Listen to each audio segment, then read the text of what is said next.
السلام علیکم ورحمۃ اللہ وبرکاتہ۔ الحمد لأہلہ والصلاة علی اہلہا وبعد، فاعوذ باللہ من الشیطان الرجیم، بسم اللہ الرحمن الرحیم۔ یا ایہا الذین آمنوا اذا لقیتم فئة فاثبتوا واذکروا اللہ کثیرا لعلکم تفلحون۔ وَأَطِيعُوا اللَّهَ وَرَسُولَهُ وَلَا تَنَازَعُوا فَتَفْشَلُوا وَتَذْهَبَ رِيحُكُمْ وَاصْبِرُوا إِنَّ اللَّهَ مَعَ الصَّابِرِينَ وَلَا تَكُونُوا كَالَّذِينَ خَرَجُوا مِنْ دِيَارِهِمْ بَطَرًا وَرِئَاءَ النَّاسِ وَيَصُدُّونَ عَنْ سَبِيلِ اللَّهِ صدق اللہ العظیم۔ حضرات علماء کرام، معزز سامعین، انڈیا کی جنگ تو فتح ہو گئی اور میں یہاں منت مانی کرتا رہا کہ مجھے جلدی فارغ کرو، بڑی مشکل سے، مجھے بھی انڈیا والا سمجھ کر کے انہوں نے کافی دیر سے۔ خیر دوستو، اس موقع پر آپ سے میری گزارش یہ ہوگی کہ شاید یہ قریبی تاریخ میں ہمیں مسلمانوں کو اس قسم کی فتح نصیب نہیں ہوئی ہے۔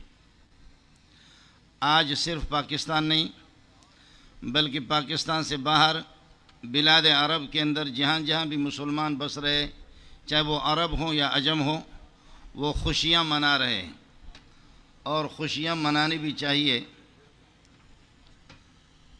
اللہ پاک نے، بلکہ آپ حضرات محسوس نہ فرمائیں، بخاری شریف میں حدیث ہے، الدین النصیحۃ، الدین خیر خواہی کا نام ہے۔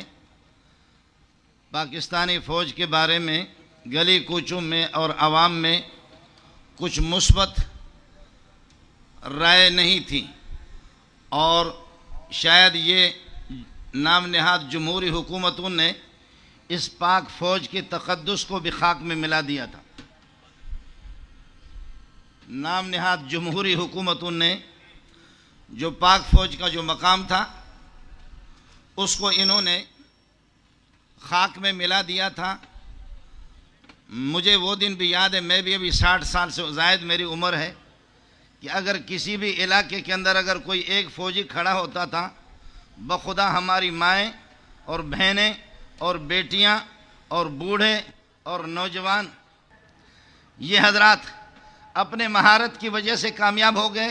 میرے نبی فرماتے کہ جنگیں آپ فرماتے کہ جنگیں یہ مہارت سے جیتی نہیں جا سکتی، بلکہ یہ بھی ہوتا ہے لعلکم ترزقون وتنصرون بضعفائکم، آپ کو جو رزق مل رہا ہے اور جنگوں میں آپ کی جو مدد ہو رہی ہے، نصرت ہو رہی ہے، وہ کمزوروں کی وجہ سے۔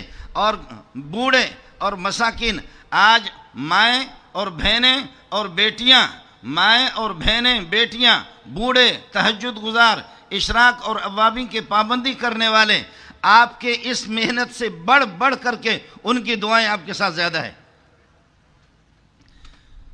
اور ساتھ ساتھ انتظامیہ سے، اور یہ اس جلسے کا اہتمام بھی جن لوگوں نے کرایا ہے، جلسے کا اہتمام جنہوں نے کرایا ہے وہ بھی فوجی حضرات ہیں، اور فوج ہی کے زیادہ اللہ آپ کا معتقد ہے، میں خود ہی معتقد ہوں، لیکن میں آپ سے یہ عرض کروں گا، اس وقت جو لوگ مدارس کے پڑھے ہوئے، جو مدارس کے طلبہ ہیں، وہ کھڑے ہو جائیں اور بتا دیں کہ کون ہے۔ کھڑے تو ہو جاؤ نا، کھڑے تو ہو جاؤ۔ نعرہ تکبیر، نعرہ تکبیر، پاکستان، پاکستان۔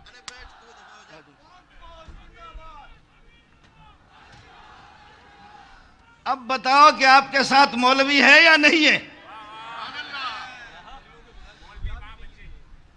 ابھی اگر میں آپ کو کہہ دوں کہ آپ جلسے سے نکل جاؤ، کون بیٹھے گا؟ ہاتھ کھڑا کرو۔ کتنے جائیں گے، کتنے نکلیں گے؟ ہاتھ کھڑا کرو، کون نکلے گا؟ میں جب کہوں گا نکلو تو نکل جاؤ گے، نہیں نکلو گے؟ تو کون کہتا ہے کہ مولوی آپ کے ساتھ نہیں ہے؟ کون کہتا ہے کہ مولوی آپ کے ساتھ نہیں ہے؟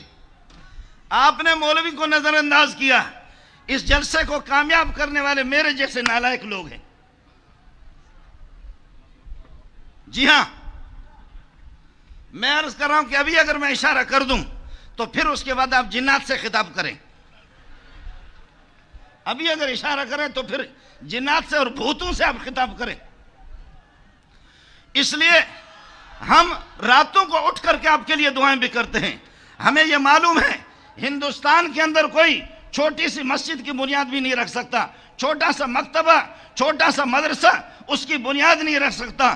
ہم اس ملک کے باسی ہیں، ہم اس ملک کو ماننے والے ہیں. آج اللہ کے فضل و کرم سے حضرت اقدس مفتی منیب الرحمن ہمارے اختلافات، بریلوی، دیوبندی، جماعت اسلامی، اہل حدیث، اختلافات ہمارے تھے، ہے اور رہیں گے. منم ملا مجو ازمن امید اتحاد، میں ملا ہوں، ہم سے توقع نہیں رکھنا. ہمارا اختلاف تھا، ہے، رہے گا.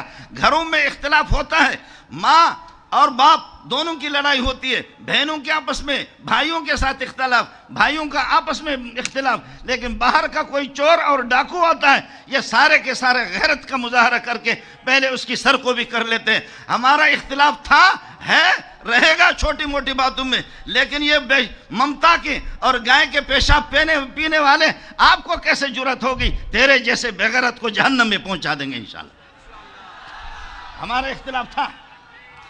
ہمارا اختلاف تھا اور ہے اور رہے گا.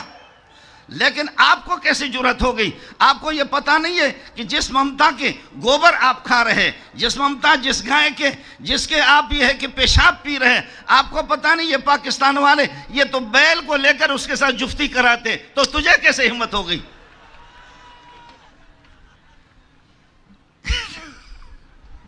یہ تو وہ لوگ ہیں کہ جو گائے کے ساتھ بیل کو لے کر کے جفتی کراتے. تو پہلے بیل کی تو خبر لے لے، ہندوستان میں کتنا بیل تیری ممتا پہ حملہ کر رہا ہے، تو پاکستان پہ کیسے حملہ کرے گا؟ تجھ سے ایک بیل بھی روکا نہیں جاتا.